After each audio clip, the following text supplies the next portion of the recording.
A cidade dorme, mas Antônio está acordado. Ele empurra o carrinho de limpeza pelo corredor vazio do edifício central, como quem conduz um barco silencioso por um rio de mármore. Às 2 da manhã, o hall principal é um aquário de vidro.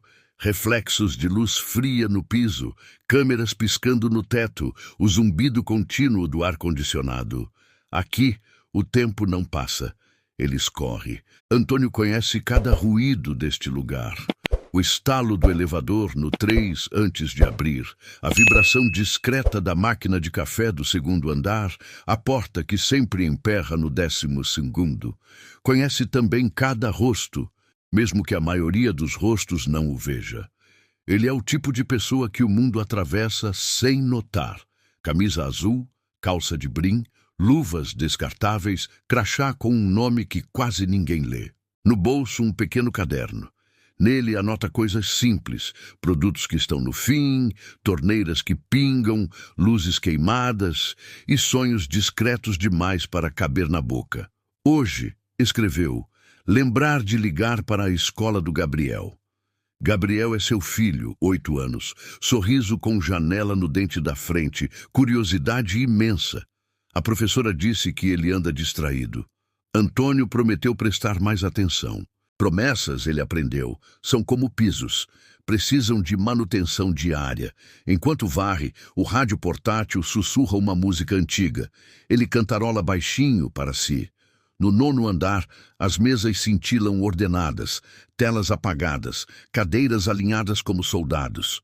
A sala de reuniões tem cheiro de vidro limpo e decisões distantes. É curioso, pensa, como as grandes escolhas do dia são feitas sobre o piso que ele encerou na madrugada anterior. Sorri com a ironia íntima de quem sabe o valor do invisível. Às 2h20, uma luz amarela se acende no painel. Alarme técnico, casa de máquinas. Nada grave, provavelmente. Mesmo assim, ele ajeita as luvas, pega o rádio do prédio e avisa: Antônio aqui, vou checar o vizinho. Sem resposta. O plantonista da segurança costuma cochilar nesse horário. Ele aperta o botão do elevador e observa os números subirem com a calma de um relógio que não tem pressa. A porta abre. O corredor do 20º é mais frio e estreito. Um sopro metálico escapa da sala de máquinas. Antônio gira a maçaneta, emperrada, e força com o quadril. A lâmpada pisca antes de firmar. O cheiro o atinge primeiro, plástico quente. Um painel lateral vibra além do normal. Ele encosta a mão e sente a pulsação errada da máquina, como um coração correndo em disparada. Antônio não é engenheiro, mas aprendeu a ouvir. Há 10 anos aprendeu a ouvir a água nos canos, o motor nos elevadores, a eletricidade nos cabos. A vida ensinou a reparar. Telhado que pinga, fogão que falha, conta que não fecha. Repara coisas porque não pode quebrar. Nem ele, nem a casa.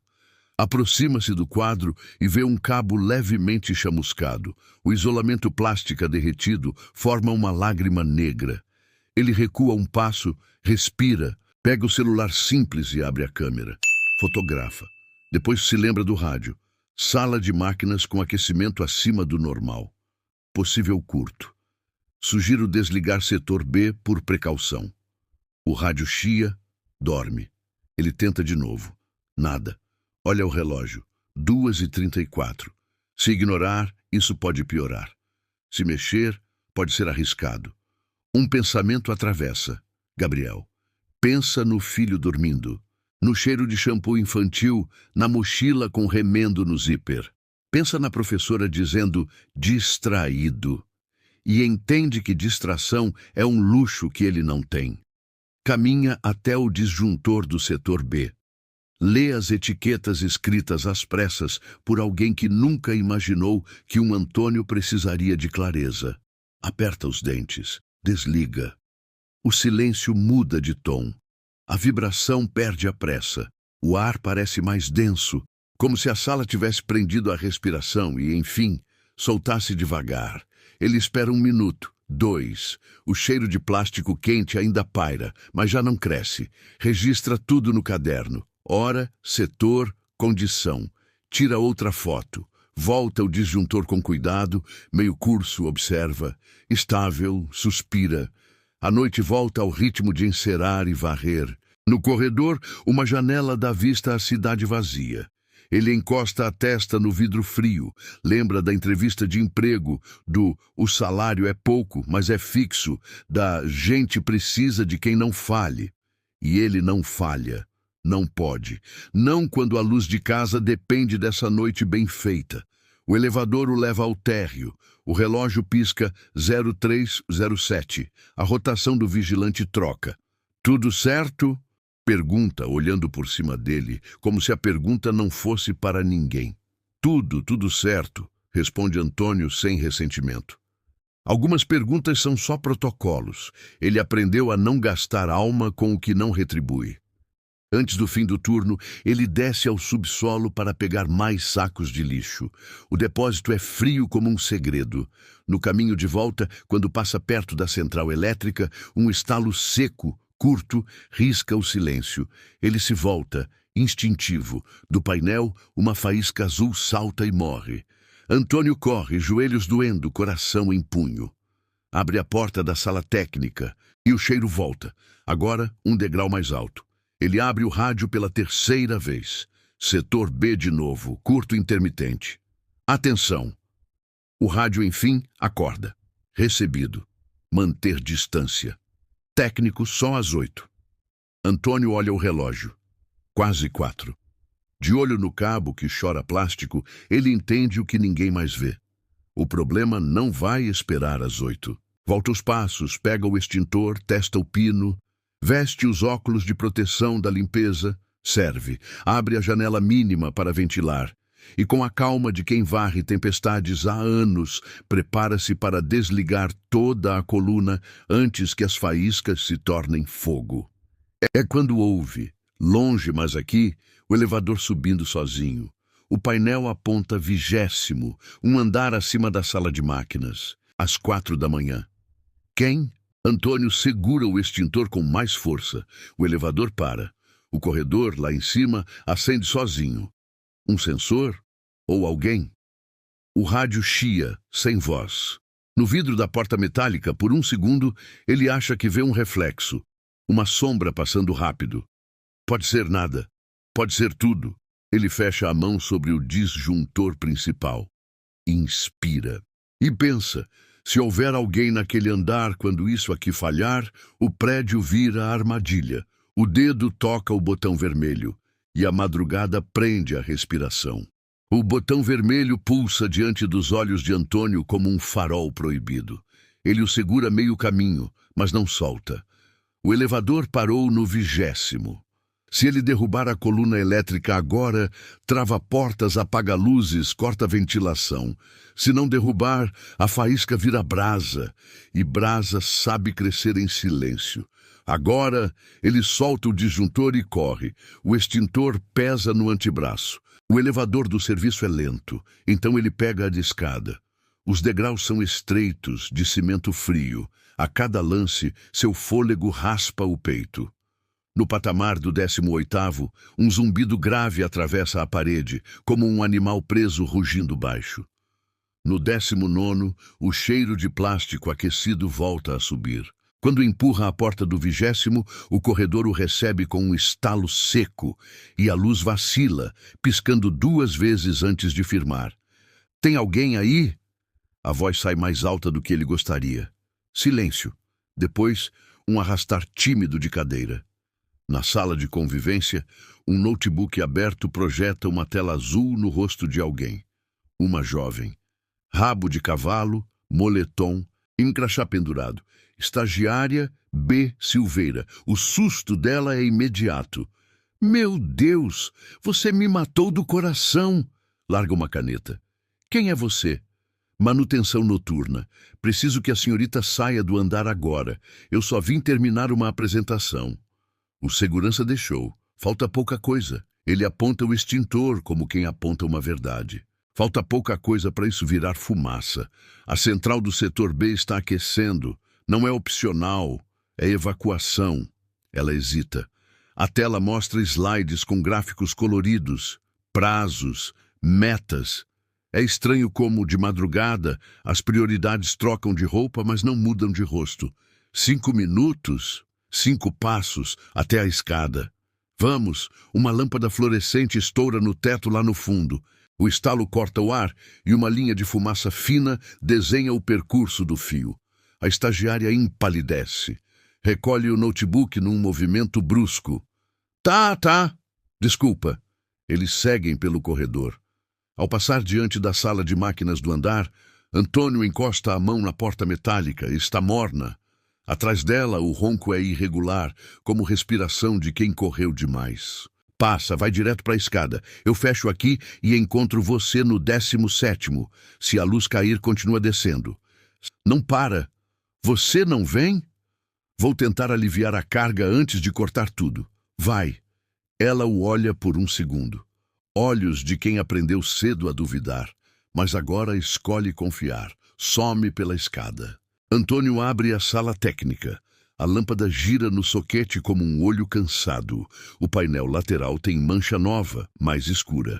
Ele puxa a bandeja de disjuntores meio palmo e ouve a vibração mudar. Repassa o sala do 20º, aquecimento confirmado. Vou derrubar a coluna por 3 minutos. Avisem o elevador. O rádio chia, responde arrastado. Câmeras mostram evacuação no térreo. Proceda. Evacuação? Às 4h10? Ou o estalo acordou meio prédio, ou a segurança está finalmente acordada. Ele respira, recalcula e derruba a alavanca principal. O mundo apaga. A sala engole a luz como boca de lobo. Só o visor de emergência do painel insiste em um verde fraco. O silêncio dura 2 segundos. No terceiro, a fumaça sopra como se estivesse esperando. Antônio abre a janela mínima. O ar frio morde o rosto. Ele apoia o extintor, ergue o pino, varre com o jato controlado o ponto mais quente. O pó químico desenha um inverno particular. A vibração decai. Ele recoloca a alavanca ao meio curso, suficiente para alimentar apenas a luz de emergência dos corredores. O neon volta tímido. Aqui é o Antônio. Coluna isolada no 20º. Setor ventilando. Solicito técnico ao amanhecer. O rádio devolve um chiado curto e morre. Preguiça de novo. Ele fecha a sala. No corredor, 2 seguranças sobem pela escada com cara de quem acordou no susto. Um deles, mais novo, estufa o peito. Quem mandou você desligar a coluna sem autorização, amigo? Antônio não desperdiça saliva. Um curto mandou. Eu só obedeci. Você sabe que isso trava portas e um grito interrompe o sermão. Vem de baixo. Feminino. O eco transforma o pânico em metal. Antônio já está correndo quando entende. A estagiária. Desce 2 lajes em 3 saltos. No 18º, a porta corta-fogo ficou presa meio curso, emperrada na falta momentânea de energia. Do outro lado, os dedos dela surgem por uma fresta tentando puxar. Calma, não força! Ele fala enquanto encaixa o extintor no chão e segura a maçaneta com as 2 mãos. A dobradiça range, não cede. O segurança mais novo se aproxima, empurra junto. A porta abre 5 centímetros, 6, trava outra vez. Tira a mochila, passa primeiro, diz Antônio. Ela tenta. A alça prende. O odor de fumaça sobe rápido demais. Antônio recua, olha para cima. Uma nuvem fina começa a lambuzar o teto, espessa em direção ao 20º. Segura. Ele entrega o extintor ao segurança. Na minha contagem. Em 3, eles puxam ao mesmo tempo e a fenda cresce o suficiente para um ombro. Então, uma cabeça. Então, a metade do corpo.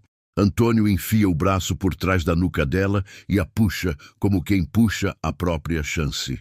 A porta fecha de golpe, estourando um estalo que sacode a escada. Eles caem sentados no degrau, rindo nervoso de sobrevivência.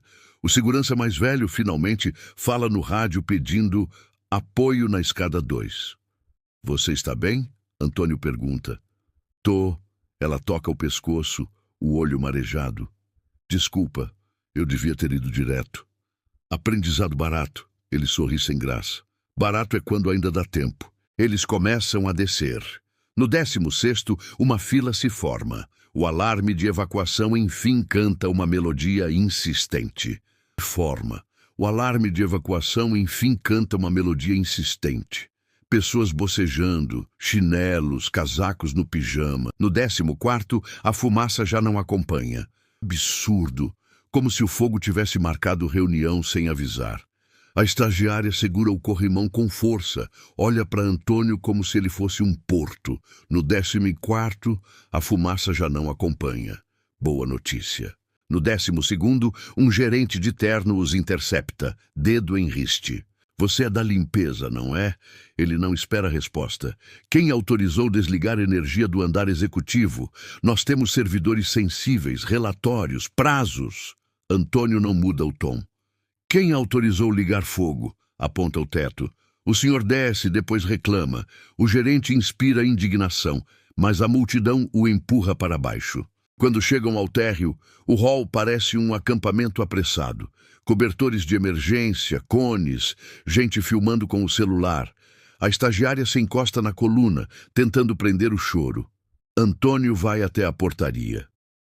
Preciso que fechem o acesso do subsolo. A central deu sinal intermitente. Se alguém resolver fumar lá, não sobra ironia para contar. O segurança mais velho balança a cabeça, pega o telefone. O novo, ainda ofendido, anota o nome de Antônio no bloco, como quem coleciona motivos para um relatório. E então, das profundezas do prédio, uma vibração muda o humor do chão. Os vidros tremem. O quadro de luz do subsolo estala, um som oco e gordo, como trovão preso. Alguém grita, explodiu. Não explodiu, mas quase. A energia pisca, cai, volta com a instabilidade de uma vela ao vento. Um rolo de fumaça sobe pela rampa do estacionamento, espesso como cortina. Antônio pensa rápido. Se o curto renasceu, é porque a coluna inferior ainda está alimentando o retorno. Ele pode derrubar tudo do quadro geral do térreo e salvar o resto. Mas isso mergulha o prédio inteiro no escuro, inclusive as bombas do hidrante por alguns segundos. Ou pode descer sozinho ao subsolo e isolar na unha, a tempo de manter o sistema de combate a incêndio respirando. A estagiária o encara, olhos arregalados. O que a gente faz? Ele olha para a escada de serviço que desce para o escuro. Ouve lá embaixo a eletricidade conversando em uma língua que ele entende muito bem. Antônio aperta o caderno no bolso, lembra de uma página. Promessas precisam de manutenção diária e corre para a porta do subsolo. Quando a mão toca o corrimão metálico, uma luz de emergência morre, outra acende. O mundo fica metade sombra, metade aviso. E por um instante, ele sabe que vai descer sozinho. A escada engole seus passos, e o prédio prende a respiração outra vez. O calor sobe pelas paredes da escada, um vapor elétrico que cheira a pó queimado. Antônio desce com o corpo colado ao corrimão, os olhos tentando enxergar no breu cortado por lâmpadas de emergência. A cada andar que passa, o ar fica mais pesado, como se respirasse ferrugem. Quando pisa no piso do subsolo, o som o atinge. Um zumbido grosso, constante, o som de um sistema elétrico implorando por socorro. O chão está coberto por uma camada fina de água. O tipo de infiltração que nasce das chuvas e morre na madrugada. Ele fecha o punho. Água e eletricidade são dois inimigos que nunca deveriam se encontrar. No canto, a luz vermelha do painel principal pisca em código próprio. Antônio aproxima-se devagar. O painel vibra como se tivesse coração. Ao lado, um fio rompido solta fagulhas breves, azuis, belas, como relâmpagos em miniatura. Ele se abaixa, analisa. O isolamento derreteu e o cobre nu respira faísca. Ele sabe o que precisa fazer. Desligar o quadro principal, mesmo que por alguns segundos. Mas isso vai cortar o sistema de segurança e o hidrante. O prédio inteiro ficará sem defesa. No rádio, só chiado. Ele pensa em chamar alguém, mas o tempo não tem paciência para reuniões. Pega o caderno do bolso, folheia até a última anotação. Setor B. Risco de retorno na linha subterrânea. Suspira. Ele mesmo escreveu aquilo semanas atrás, e ninguém fez nada. Com um pano seco, envolve a mão e gira a chave principal. O som cessa, o zumbido morre. Por um segundo, o silêncio é puro. Mas o painel solta uma última respiração elétrica e o cobre volta a faiscar. A linha não morreu. Está recebendo energia de outro ponto, possivelmente o gerador de emergência. Malditos atalhos, murmura. A central de geradores fica mais ao fundo, numa sala que cheira a óleo e poeira antiga. Ele segue o cheiro, passa por canos, cabos e sombras. A porta está entreaberta. Dentro, uma ventoinha gira devagar, tentando empurrar o calor para longe. Na parede, o interruptor do gerador vibra, alimentando tudo que não devia. Antônio caminha até lá, suando. A cada passo, sente o corpo pesar, o ar escurecer, estende a mão e puxa a alavanca. O barulho cessa, a ventoinha para, a cidade lá fora respira. Por alguns segundos tudo parece resolvido, até que algo cai atrás dele. Um som metálico. Ele se vira rápido. Um galão de combustível tombou sozinho, espalhando líquido grosso pelo chão. A lâmpada do teto pisca.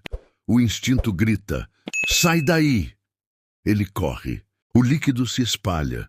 Uma fagulha cai de algum ponto alto, talvez do fio rompido, e o fogo nasce.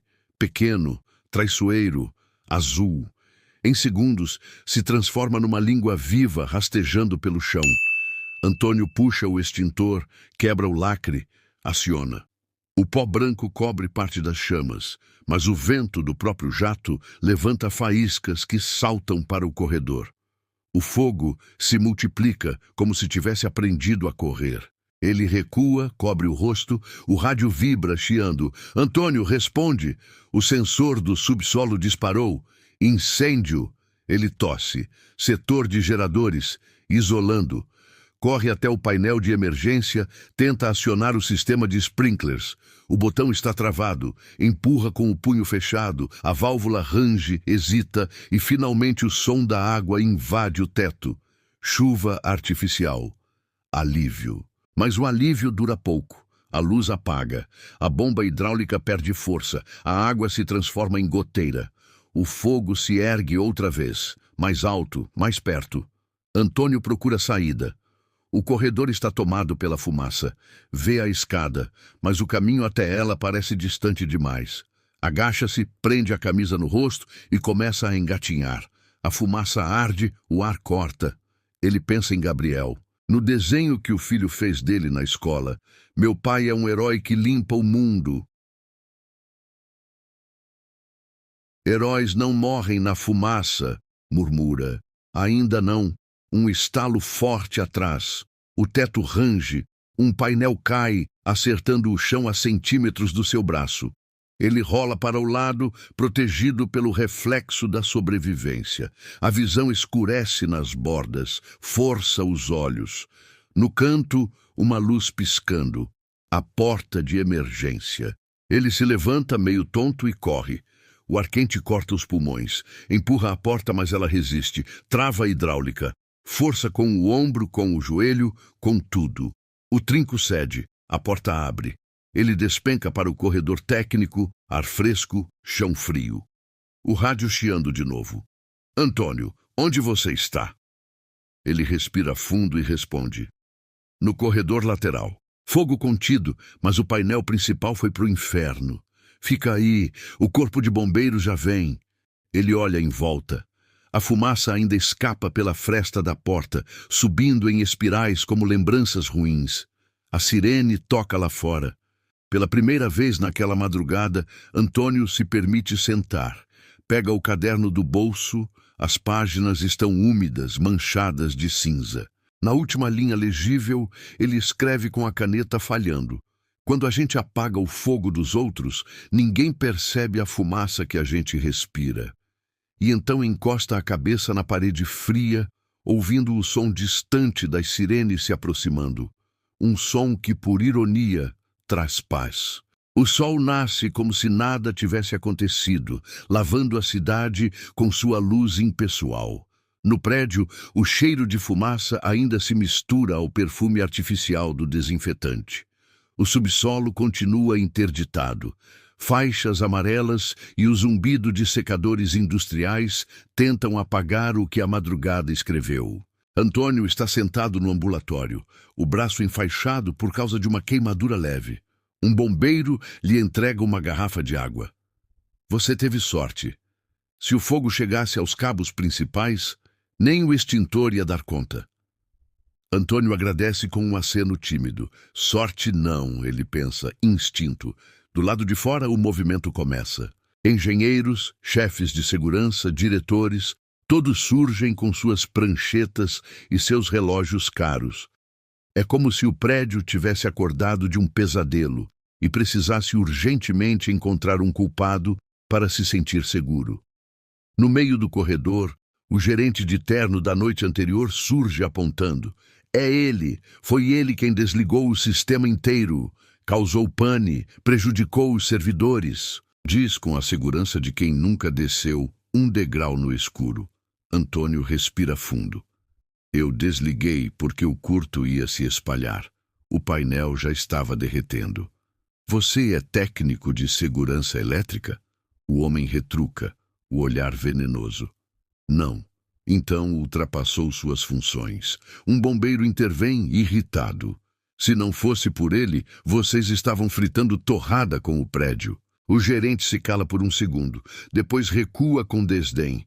Isso vai para o relatório. Relatório. Palavra fria, redonda, que costuma engolir gente.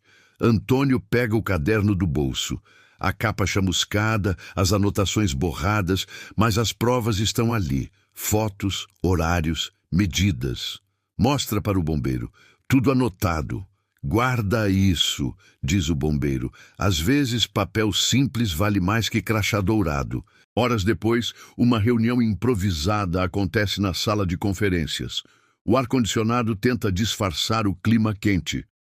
Precisamos de clareza, diz o diretor administrativo. Foi falha humana ou falha estrutural? Um engenheiro balança a cabeça. Estrutural. O circuito estava sem manutenção há meses. O gerente do terno engole seco. E quem devia ter reportado? Antônio ergue o caderno. Eu reportei 3 vezes. Está tudo aqui. O silêncio pesa. O diretor folheia o caderno, as anotações tremidas, as datas, os nomes. Respira devagar. Muito bem, senhor Antônio. O senhor salvou não apenas o prédio, mas vidas. O gerente tenta sorrir. Foi sorte. Sorte é o que sobra quando falta competência, responde o diretor seco. A estagiária, Beatriz, está encostada à porta, os olhos vermelhos de emoção. Quando todos saem, ela se aproxima. Eu contei tudo o que aconteceu, diz. Se o senhor não tivesse voltado, eu... Ele interrompe com um gesto gentil. Não precisa agradecer. Só lembra de ir embora quando a luz piscar. Ela ri. Prometo. Mais tarde, na calçada, Antônio assiste à imprensa chegando. Câmeras, microfones, repórteres de terno. Um bombeiro dá entrevista. Cita ação rápida de um funcionário que evitou tragédia. Nenhum nome, nenhum rosto. Apenas funcionário. Ele sorri. Invisível de novo. E, de certo modo, aliviado. À tarde, o RH liga. Seu turno de hoje está dispensado. Amanhã a gente conversa. Ele entende. Todo herói precisa esperar o relatório. No ônibus de volta para casa, o sol entra pelas janelas e reflete na pele das pessoas, transformando cada rosto comum em algo luminoso. Antônio observa o reflexo do próprio rosto no vidro. Pela primeira vez em muito tempo, não sente vergonha de se ver cansado. Aquele rosto pertence a alguém que segurou o mundo enquanto o mundo dormia. Chega em casa. Gabriel corre até ele. Pai, te vi na TV. Falavam do incêndio. Era o seu prédio. Eu estava lá, filho. Mas está tudo bem agora. Você apagou o fogo? Um pouquinho. Então você é um herói. Antônio sorri. Herói é quem faz o certo quando ninguém está olhando. Enquanto o filho fala, ele encosta o caderno na mesa e o abre. Na última linha escreve: relatórios somem, memórias não. E fecha, com a paz de quem sabe que, no fim, o invisível também deixa marcas. 2 dias depois do incêndio, o prédio voltou ao ritmo habitual. Teclados, reuniões, café amargo. As fitas amarelas desapareceram, e com elas, a lembrança do que quase aconteceu. Mas fora dali, nas redes sociais, uma história começava a nascer. Beatriz, a estagiária, tinha feito um pequeno post no LinkedIn. Hoje quero agradecer ao funcionário que salvou minha vida. Ele não é diretor nem engenheiro, é o senhor da limpeza. O nome dele é Antônio. Enquanto muitos dormiam, ele impediu que o prédio pegasse fogo. Heróis não usam crachá dourado. O texto se espalhou. Em poucas horas, milhares de pessoas compartilharam. Comentários, curtidas, mensagens de gratidão. A frase "heróis não usam crachá dourado" virou lema. Perfis grandes começaram a repostar. O nome de Antônio, aquele que o sistema não queria registrar, estava agora em todos os lugares. Enquanto isso, ele continuava em casa, sentado na cozinha, ajeitando o café preto na caneca lascada. Gabriel, o filho, entrou correndo com o celular na mão. "Pai, você tá famoso, tá em todo lugar." Antônio sorriu, achando graça. "Famoso? Eu? Olha!" O menino mostrou o vídeo. Um jornal local havia feito uma reportagem. Mostrava a fachada do prédio, as imagens do incêndio e uma foto dele tirada por um bombeiro. A legenda: Antônio da Silva, o funcionário invisível que salvou dezenas de vidas. O nome finalmente escrito. O telefone tocou logo depois. Era o diretor da empresa. "Antônio, preciso que o senhor venha até aqui. Temos algo para discutir." Ele foi. Ao chegar, notou que todos olhavam diferente. Não havia mais o olhar apressado de quem o ignorava nos corredores. Agora havia respeito, curiosidade, até culpa. Na sala principal, o diretor o esperava. "Antônio, o senhor entende o tamanho do que fez?" perguntou. "Entendo o tamanho do que podia ter acontecido se eu não fizesse." O diretor riu, nervoso. "Pois bem, a empresa decidiu reconhecer seu ato. Vamos promover o senhor. E queremos fazer uma campanha institucional sobre isso. Compromisso e coragem, algo assim." Antônio baixou os olhos. "Com todo respeito, doutor, eu não apaguei fogo para virar propaganda." O homem hesitou, sem saber o que responder. "Mas o senhor merece reconhecimento." "O reconhecimento eu já tenho. Tá no sorriso do meu filho." O diretor o observou silencioso. Era raro ver alguém recusar o brilho quando o holofote finalmente apontava. Na saída, Beatriz o esperava. "Eles vão usar sua história." "Deixa usarem", disse ele, "desde que não apaguem a verdade." Nos dias seguintes, a história continuou crescendo. Canais de notícias, programas de TV, entrevistas. Antônio começou a receber cartas, mensagens, presentes. Um grupo de estudantes criou uma campanha chamada Orgulho Invisível para valorizar trabalhadores anônimos. Certa noite, ele foi convidado para um programa de entrevistas. Sentou-se diante das câmeras, o rosto iluminado. O apresentador perguntou: "O senhor se considera um herói?" Antônio respirou fundo. "Herói é quem faz o certo mesmo quando ninguém vê." "Eu só fiz o meu trabalho." O público aplaudiu. Aplauso de gente que, por um instante, viu o invisível. Mas nos bastidores da empresa, o gerente do terno não estava feliz. Ele fora advertido pela falha de manutenção. E, desde então, procurava um jeito de virar o jogo. Vasculhou relatórios, distorceu datas, mexeu em arquivos, até encontrar algo que pudesse usar. No relatório de incêndio, havia uma linha escrita à mão. Funcionário desligou o sistema principal sem autorização. Ele sorriu. Uma frase, pensou, pode apagar uma vida inteira de esforço. Enquanto isso, na pequena casa de Antônio, Gabriel dormia com o caderno do pai aberto na mesa. Lá estava escrito: "Quando o mundo finalmente enxerga, alguns tentam apagar a luz." E pela primeira vez, Antônio sentiu que a visibilidade podia ter um preço. A semana seguinte foi um ensaio de normalidade.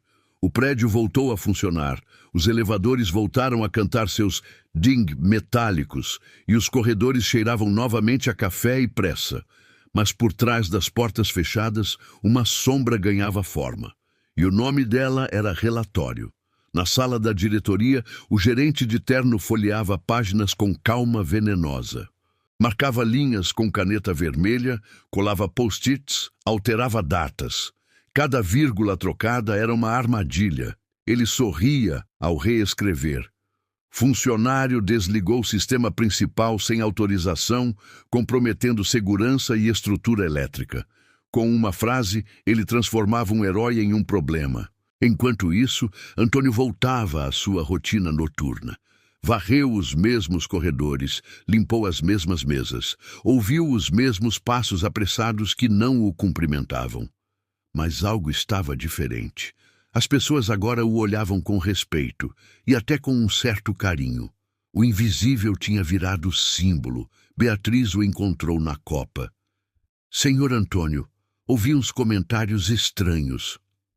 Sobre o quê? Sobre o relatório do incêndio. Estão dizendo que querem revisar sua conduta. Ele parou de mexer o café. Revisar o quê? Que o senhor agiu por conta própria. Ele sorriu de lado, cansado. Claro, quando a gente faz o certo, sempre dizem que foi por conta própria. No dia seguinte, foi chamado ao RH. A sala, fria e silenciosa, tinha cheiro de papel novo e decisões velhas.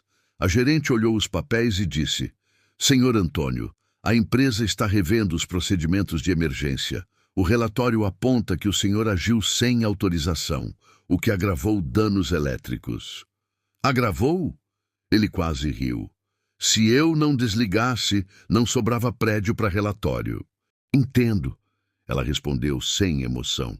Mas há protocolos. Antônio se levantou devagar com o olhar firme. Protocolo nenhum salva vidas se for seguido de olhos fechados. Saiu da sala e foi direto ao andar onde Beatriz trabalhava. Ela o viu entrando e correu até ele. Eu já sabia. Eles estão tentando te culpar. É o jogo deles, menina. Quando não conseguem apagar o fogo, tentam apagar quem o apagou. Beatriz mordeu o lábio. Eu tenho as gravações. Que gravações? O sistema de câmeras. Lembra que o segurança me deixou trabalhar naquela noite? Eu pedi para revisar depois do incêndio. E vi tudo. O senhor salvando o andar, me tirando da sala, enfrentando o fogo. Tá tudo gravado. Antônio respirou fundo. Então guarda isso, Beatriz. É sua arma. Mas não usa agora. Por quê? Porque verdade boa é como semente. Precisa do tempo certo para nascer. Naquela noite, ao chegar em casa, Gabriel correu para ele com o caderno nas mãos. Pai, a professora pediu para eu escrever sobre o que você faz. E o que você escreveu? Que você limpa o mundo e apaga o que pode machucar as pessoas. Antônio olhou o filho e sentiu um nó no peito. Como explicar a uma criança que, no mundo dos adultos, limpar o certo às vezes é mais perigoso do que deixar o errado brilhar? 2 dias depois, ele foi novamente convocado. Dessa vez, pela diretoria. A mesa estava cheia, o diretor administrativo, o gerente de terno e uma advogada de expressão dura.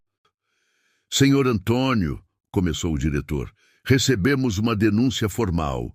Diz que o senhor violou normas de segurança. O relatório está aqui. Antônio olhou para o papel, sem tocá-lo. Denúncia? Por evitar um incêndio? O gerente sorriu com falsa cordialidade. Ninguém nega que o senhor teve boas intenções, mas boas intenções não substituem regras. Antônio cruzou os braços. E regras substituem consciência? A sala silenciou. O diretor respirou fundo. Estamos apenas cumprindo o processo. Antônio se levantou com dignidade. Pois cumpram. Eu também vou cumprir o meu. Saiu da sala e, pela primeira vez, não se sentiu pequeno. Do lado de fora, Beatriz esperava com um pendrive na mão. O senhor vai precisar disso, disse ela. Ele segurou o pendrive como quem segura um pedaço de verdade. Obrigado, mas ainda não é hora de mostrar. Quando vai ser? Perguntou ela. quando eles acharem que venceram. Naquela noite, Antônio olhou o caderno sobre a mesa e escreveu: A sombra sempre vem antes da luz. É o jeito da verdade se anunciar. E pela primeira vez desde o incêndio, ele dormiu tranquilo. Não porque tudo estava resolvido, mas porque sabia que no dia certo a verdade acenderia sozinha. A notícia veio numa manhã cinzenta, dessas em que até o céu parece indeciso. Antônio recebeu uma notificação no celular. Reunião extraordinária. Apresentação do relatório final sobre o incêndio. Local: auditório principal. Horário: 10 horas. Assinava o e-mail: Gerência Executiva. Ele sabia o que aquilo significava.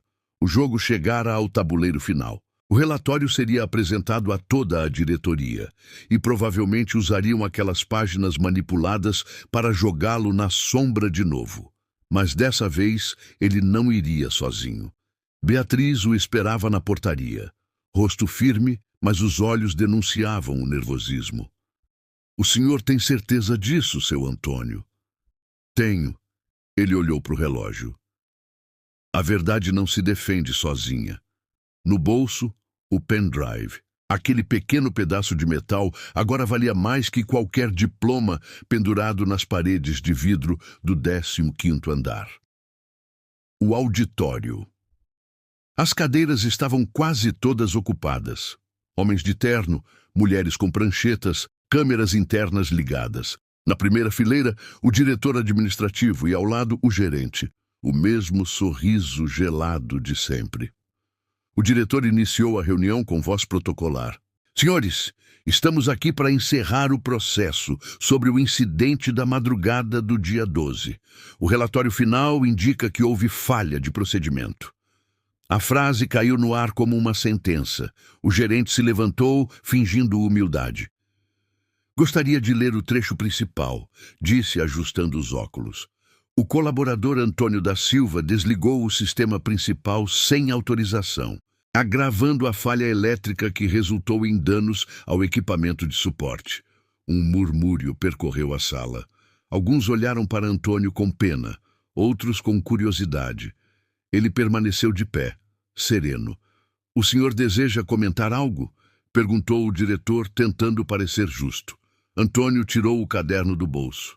Desejo, sim. Folheou até a página chamuscada, ergueu o caderno e leu. Setor B. Aquecimento acima do normal. Possível curto. Desligamento preventivo. Depois levantou o pendrive. E se palavras escritas à mão não bastam, talvez imagens ajudem. Beatriz, sentada na plateia, plugou o pendrive no projetor. A tela acendeu e as imagens começaram. Câmeras de segurança preto e branco mostravam tudo. Antônio entrando no corredor, a fumaça nascendo, ele abrindo a porta da sala técnica, desligando o painel, voltando para salvar Beatriz. As cenas corriam em silêncio, mas o peso delas falava alto. O gerente empalideceu. Isso é material confidencial. Confidencial é mentir, respondeu Antônio calmo. A verdade é pública. O diretor ficou sem palavras. O vídeo terminou com a imagem dele arrastando Beatriz pela escada, enquanto o fogo iluminava o fundo do corredor. Um herói comum, sujo de cinza e coragem. Por um instante, o auditório ficou mudo. Então, aplausos. Tímidos no começo, depois fortes, sinceros. Beatriz enxugou os olhos. Eu disse que a verdade sabia esperar a hora certa. O diretor levantou-se encarando o gerente. O senhor tem algo a dizer? Eu só segui os protocolos, balbuciou. Pois siga até a portaria. Está demitido. Silêncio de justiça feita. O diretor voltou-se a Antônio. Senhor Antônio, em nome da empresa peço desculpas. Sua atitude salvou vidas e evitou uma tragédia. Não precisa pedir desculpa, respondeu ele. Só não apaguem o nome de quem trabalha no escuro. No fim da reunião, a imprensa já esperava lá fora. Mas Antônio recusou entrevistas. Caminhou até a rua com Beatriz ao lado. E agora? Ela perguntou. Agora eu volto para o meu turno. O chão ainda precisa brilhar. À noite. De volta ao prédio, ele passou o pano sobre o piso do corredor do 20º andar. O mesmo que semanas atrás quase virou cinzas. No reflexo do chão polido, viu seu próprio rosto. Não como o funcionário invisível de antes, mas como alguém que deixara um rastro de dignidade. Puxou o caderno do bolso e escreveu: "A verdade não precisa de megafone, só de tempo e coragem." E ao fechar o caderno, sorriu. Lá fora, as luzes da cidade tremulavam, e pela primeira vez, Antônio sentiu que todas aquelas janelas acesas também brilhavam um pouco por ele. Os dias seguintes foram diferentes, não pelo que Antônio ganhou, mas pelo que o mundo passou a enxergar. A reportagem sobre o funcionário invisível virou manchete nacional. Telejornais, rádios e portais contavam sua história com o mesmo espanto. Um homem simples que salvou dezenas de vidas e foi quase punido por isso. Mas Antônio não se via como herói. Continuava varrendo os mesmos corredores, cumprimentando com o mesmo bom dia sereno. Só que agora, cada bom dia recebia resposta. O movimento. Um grupo de jovens criou uma página nas redes, O Legado do Invisível. Lá, trabalhadores comuns, garis, porteiros, cozinheiras, zeladores, contavam suas histórias. Pequenos atos de coragem e dignidade que nunca ganharam manchete. A foto de Antônio, com o uniforme azul e o crachá simples, estampava o topo da página. A legenda dizia: "Nem todo herói usa capa, alguns usam luvas de borracha." Em poucos dias, o movimento cresceu. Empresas começaram a adotar programas de valorização dos funcionários de base. Escolas organizaram palestras sobre empatia. Gente que nunca fora vista começou a ser chamada pelo nome. Beatriz o procurou certa noite no turno da limpeza. "O senhor viu o que começou, seu Antônio?" Ele riu, encostando o balde. "Eu só limpei um corredor, menina. O resto, o vento espalhou. Mas o senhor inspirou tanta gente." Inspiração é isso, uma faísca. O fogo cada um acende no seu caminho. O convite. Algumas semanas depois, chegou uma carta. Envelope timbrado, letras elegantes. Era da prefeitura. "Convidamos o senhor Antônio da Silva para receber a Medalha de Mérito Cidadão." No dia da cerimônia, o auditório estava cheio. Câmeras, autoridades, estudantes. Quando o apresentador anunciou o nome dele, o público aplaudiu de pé. Antônio subiu devagar, humilde, segurando o caderno de anotações. O prefeito tentou lhe entregar o microfone, mas ele ergueu a mão e disse: Posso ler só um pedacinho?" Abriu o caderno e leu com a voz firme: "Quando a gente faz o certo, o mundo pode até não ver, mas Deus vê. E mais cedo ou mais tarde, a verdade acende a luz." Silêncio. Depois, aplausos longos, de verdade. Na plateia, Beatriz chorava. Gabriel, no colo da mãe, gritava: "Esse é o meu pai." Antônio olhou para ele e sentiu o coração se aquecer. A medalha brilhava no peito, mas o brilho maior estava nos olhos do filho. Naquela noite, de volta ao prédio, ele tirou a medalha e a colocou dentro do armário da manutenção. "Aqui é o lugar dela", disse, "porque o heroísmo mora onde o trabalho nunca para." O relógio marcou meia-noite. Antônio pegou o carrinho e empurrou pelos corredores. A cidade lá fora dormia, mas ele seguia acordado, cuidando dos detalhes que ninguém notava. E era exatamente ali que ele se sentia inteiro. Antes de começar o turno, abriu o caderno uma última vez e escreveu: "O mundo precisa de quem brilhe no escuro sem esperar aplauso. Se um dia esquecerem o meu nome, tudo bem. O que importa é que o chão continue limpo e as pessoas seguras." Fechou o caderno e com um leve sorriso sussurrou: "Boa noite, mundo. Pode dormir em paz." O som do rodo deslizando pelo piso ecoou pelo prédio como uma canção de paz. E do reflexo do chão, parecia que as luzes da cidade, lá fora, piscavam de volta em gratidão. Se essa história te tocou, Se inscreva, curta e compartilhe. Aqui, cada história é um retrato da vida humana.